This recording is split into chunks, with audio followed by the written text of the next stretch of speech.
ይሄ ትንሽ ልጅ ውሃ ለመጠጣት ሲሞክር ይደፋበታል። በረዶ ለመላስ ሲሞክርም ይወድቅበታል። 3 ሲባዛ በ9 የሚል የሂሳብ ጥያቄ ሲሰራም በድፍረት 3 ብሎ ይጽፋል። ውጤቱም ሲመጣ 0 ነበር። አባትየውም ይህንን ሲመለከት በንዴት በጥፊ ይመታዋል። ትንሹ ልጅ ግን ከማልቀስ ይልቅ ይስቅ ነበር። ሌላ ቀንም አስተማሪው እንዲያነብ ትጠይቀዋለች። ትንሹ ልጅ ግን ፊደሎቹ እየዳነሱ እንደሚታዩት ይመልስላታል። አስተማሪውም እየቀለደ ስለመሰላት እንዲያነብ ታስገድደዋለች። የክፍሉ ተማሪዎችም ይስቁበታል። ልጁ ግን እየቀለደ አልነበረም። ፊደሎቹ እየተንቀሳቀሱ ነበር የሚታዩት። ምክንያቱም ደግሞ ዲስሌክሲያ የሚባል በሽታ ነበረበት። ቤተሰቦቹም ይህንን ሊረዱለት አልቻሉም። ልጃቸው ቀርፋፋና ቶሎ የማይገባው ነበር የመሰላቸው። በዚህም ምክንያት ሩቅ ቦታ ወደሚገኝ ትምህርት ቤት ከነሱ ተለይቶ እንዲሄድ ያደርጋሉ።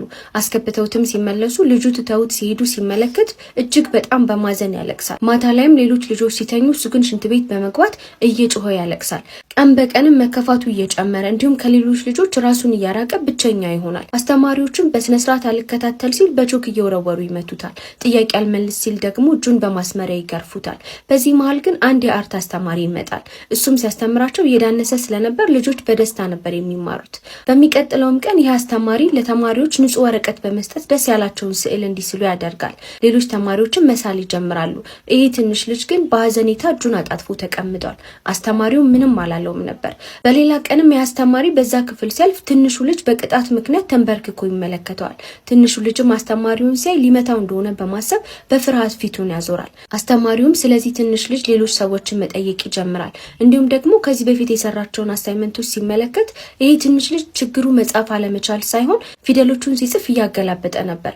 ችግሩም ዲስሌክሲያ የሚባል በሽታ እንዳለበት አስተማሪው ይረዳል። በሌላ ቀንም እንደዚህ ብሎ ታሪክ ይነግራቸዋል። ማንበብ የማይወድ አንድ ትንሽ ልጅ ነበረ።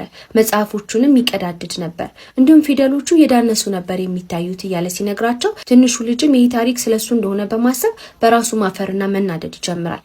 አስተማሪውም የዚህ ልጅ ስም አንስታይን ይባላል። አንዳንድ ሰዎች ዓለምን እኛ ከምናያት በተለየ መልኩ ይመለከቷታል ብሎ ይነግራቸዋል። ከዛ ቀን ጀምሮ የአስተማሪ ትንሹ ልጅ አፈር ላይ እንዲጽፍ ያደርገዋል። ስዕሎችንም እንዲስል ያለማምደዋል።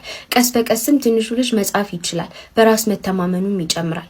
አስተማሪውም የትምህርት ቤቱ ኃላፊ ጋር በመሄድ የትንሹ ልጅ ስዕል ትምህርት ቤቱን ወክሎ እንዲወዳደር ይጠይቀዋል። በዛም ይስማማሉ። የውድድሩ ቀንም ይህ ትንሽ ልጅ ቀድሞ ይጨርሳል። ስዕሉም አንደኛ ይወጣል። ትንሽ ልጅም ወደ አስተማሪው እየሮጠ በመሄድ ህይወቱን ስለቀየረለት እያለቀሰ ያቅፈዋል። እንደዚህ አይነት ፊልሞችን የምትፈልጉ ከሆነና የፊልሙን ርዕስ የምትፈልጉ ከሆነ ኮሜንት ላይ አስቀምጡልኝ።